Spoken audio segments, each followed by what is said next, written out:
du monde favorise-t-elle l'accès pour tous à une éducation de qualité? C'était le sujet. Alors on va essayer de raccourcir ça en 5 minutes, ça va pas être simple.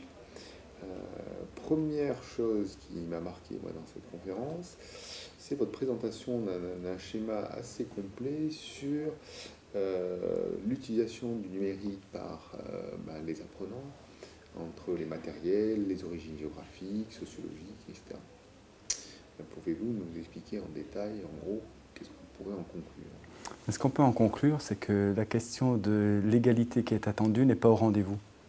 En fait, on va retrouver à travers le numérique les mêmes différences d'accès que la différence qu'on peut avoir par rapport aux soins, par rapport à la culture, selon un gradient nord-sud, donc un gradient de revenus économiques, mais aussi selon un gradient de type de forme scolaire, c'est-à-dire que si on en est en primaire, si on est en collège ou en secondaire, et puis aussi par rapport au niveau de formation initiale des individus.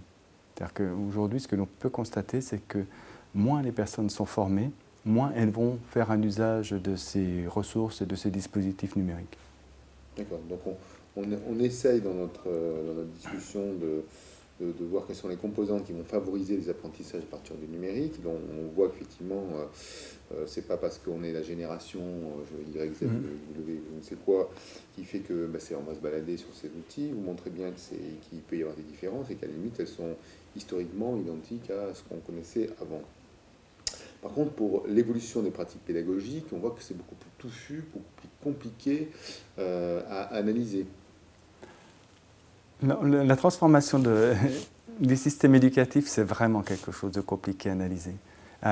C'est compliqué à analyser parce qu'un système éducatif, il est porteur d'une norme, il est porteur de valeurs qui sont inscrites dans le pays qui organise le schéma pédagogique. Ça, c'est une première chose. La deuxième chose, c'est qu'aujourd'hui, on est face à des deltas de génération, c'est-à-dire de renouvellement de génération. Je m'explique. Le renouvellement de la technologie, c'est 18 mois. Le renouvellement d'un enseignant, c'est 30 ans. Et ça pose non pas une question je veux dire uniquement ces termes-là, mais ça pose la question chez l'enseignant d'accepter d'être en capacité de s'affranchir de ce qu'il l'a formé et donc de devenir à son tour créateur. Et certaines études tendent à montrer que ce temps, en quelque sorte, serait environ de 7 à 8 années d'exercice professionnel. Le changement aussi, c'est la manière d'apprendre, les lieux d'apprentissage où on veut être d'apprentissage. Vous citiez une statistique, je crois que sur Bordeaux, hein, on les inscrit à une formation à distance, 50% d'entre eux sont à moins de 10 km. Donc ça, c'est quand même assez surprenant comme histoire. Donc, qu'est-ce qu'on peut dire sur la spatialité, sur l'ubiquité, sur... Déjà, c'est le fait que par ces technologies, l'accès à un service n'est plus lié au lieu de délivrance du service.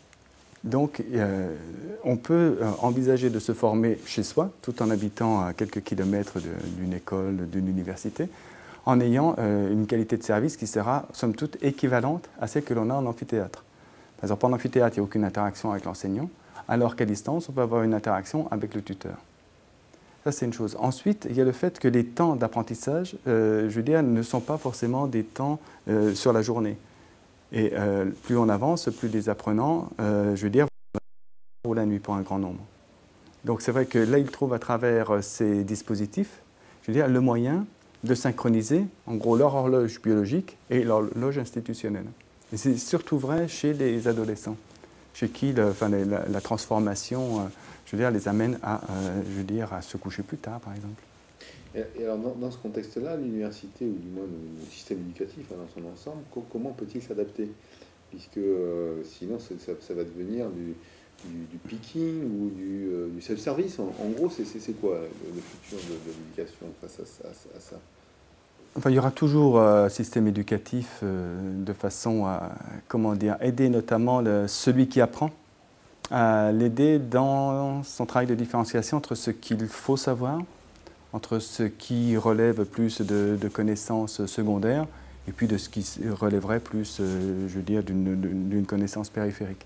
Je pense que c'est un lieu, non pas de normalisation, mais de validation et de hiérarchisation de l'importance des savoirs. qui, je veux dire, est exercée par les enseignants à tout niveau.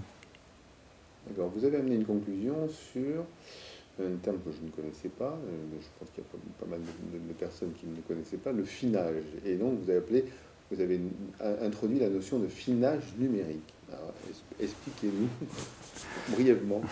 Alors, brièvement, le finage, au sens moyenâgeux du terme, c'est le territoire qui était occupé par une communauté villageoise.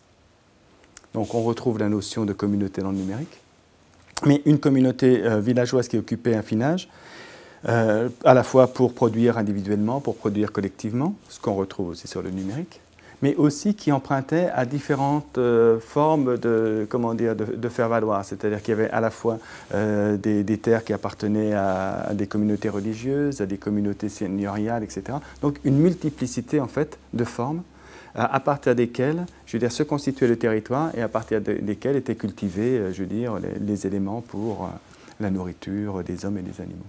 Donc par analogie, le finage numérique? Par analogie, le finage numérique, c'est à la fois cette notion de communauté qui permet à des individus de s'exprimer pour eux-mêmes et par eux-mêmes, également à des collectifs de se constituer, mais aussi d'aller emprunter des composantes issues de différents mondes, à la fois du monde formel, du monde informel, et donc de se constituer à travers ça son propre territoire pour l'action qui est l'apprentissage.